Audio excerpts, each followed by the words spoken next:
What's up, everybody? This is Charlie from Charisma on Command, and today I'm going to be doing another video breakdown, this time of how you can use your voice to captivate attention and be more charismatic. So you can see here, I've selected Neil Degrasse Tyson to illustrate this point. If you don't know who he is, he's a science educator and a scientist. He's recently started the show Cosmos, and I think something like 8.5 million people watched the first episode, which speaks as much to the interest and the public's general interest in science as it does to the ability that Neil deGrasse Tyson has to captivate people. And I think this video will do a really good job of showing what it is about him that makes this happen. So I'm going to go ahead and play this, and you'll hear the question that he's responding to now. What is the most astounding fact you can share with us about the universe? The most astounding fact. So first thing I'm going to highlight here, he's got this silky smooth Barry White quality of voice.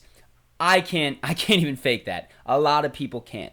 What you can do though is generally, again, particularly for men, this is going to be very helpful, and for women as well in some cases, by exercising your diaphragm, by doing diaphragm exercises, which I don't have time to go into here. They'll be in the book, or you can just Google diaphragm exercises. By doing those, you can actually lower the timbre of your voice in normal conversation without stretching to do it. And I've been doing singing lessons and have seen personally a shift in how I sound over different recordings that I've done. So that's the first thing about him. The second thing about Neil deGrasse Tyson to notice is how he uses silence and how he shifts the cadence of his speaking to draw people in, to make them wonder what he's going to say next. So pay attention to that. The most astounding fact Is the knowledge that the atoms that comprise life on Earth, the atoms that make up the human body, are traceable to the crucibles. So I want you to notice this. He's got an incredible range of ways that he speaks. When he says crucibles, he's got a very breathy quality to that. You'll notice that he whispers at times. Whispering, when you have someone's full attention, is a way to indicate that they need to listen up, that what you're saying is fascinating. And you'll oftentimes see when people are telling stories and they get to that emotional moment and they have people right there, they'll whisper like this. And as they continue to go on, that draws people into the story and they switch the cadence up. So pay attention to how Neil deGrasse Tyson does that. That cooked light elements into heavy elements in their core under extreme temperatures and pressures. These stars, the high mass ones among them, when unstable in their later years, they collapsed and So notice the cadence. At the end of his periods, he doesn't always have that long pause. In fact, when he said these stars, it was right on the back end of a previous sentence. Mixing up the cadence like that of the way that you speak keeps people engaged. So pay attention now to the rhythm of how Neil deGrasse Tyson speaks and how that makes this even more captivating. and exploded, scattering their enriched guts across the galaxy. Guts made of carbon, nitrogen, oxygen,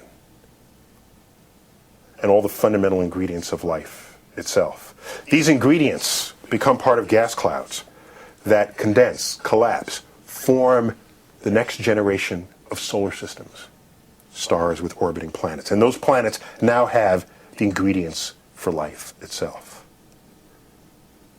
So that when I look up at the night sky, and I know that, yes, we are part of this universe, we are in this universe, but perhaps more important than both of those facts is that the universe is in us. When I reflect on that fact, I look up.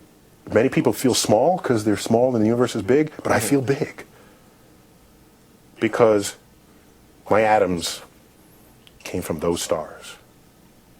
So it's a great example of a couple of very important things to keep in mind when you're trying to become more charismatic in the way that you tell stories or in the way that you use your voice. The first, and this is true for both men and women, studies have found that a deeper voice has a more commanding and a more authoritative tone.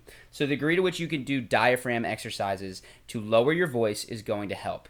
You want to breathe from your stomach. You'll feel it there as opposed to your chest. So when you take a deep breath, you should feel the expansion right around your belly and your sides and your back as opposed to the expansion in your pecs. It's a complicated thing. Talk about it more in the book, and you can read more just by Googling diaphragm exercises.